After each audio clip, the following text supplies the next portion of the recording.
Coaches, teachers, and speakers, if your voice is hoarse, listen up. I have some secrets to help you if you are suffering from chronic laryngitis.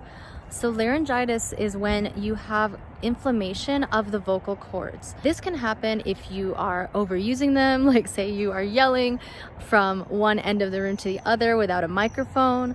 It can happen if you chronically tense up your throat while you're talking. It can even happen if you are experiencing emotions like anger or fear and you're suppressing them, and that can actually cause you to clench up your throat and cause you to have chronic laryngitis.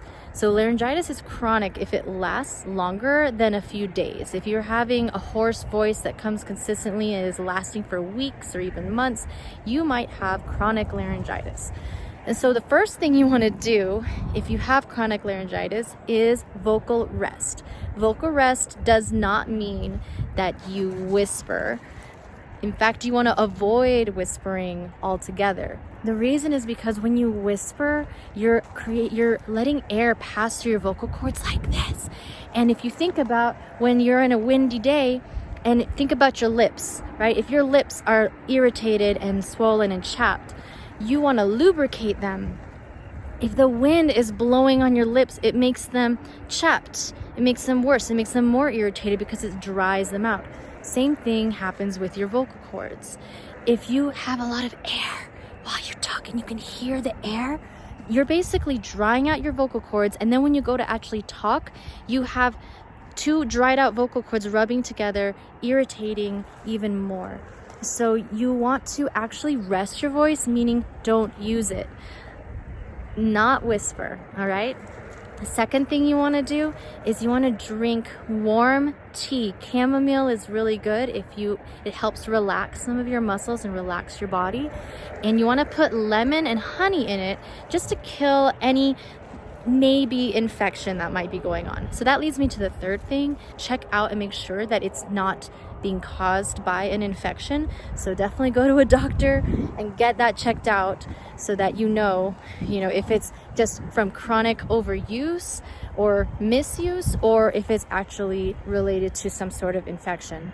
Okay, so if you know that it's not an infection, then what you want to do is speak with a clear tone. Let's say you've rested your voice and now you're ready to speak again. So you want to make sure that you're speaking with a very clear tone, meaning you don't feel the air, you don't hear the air passing through your vocal cords.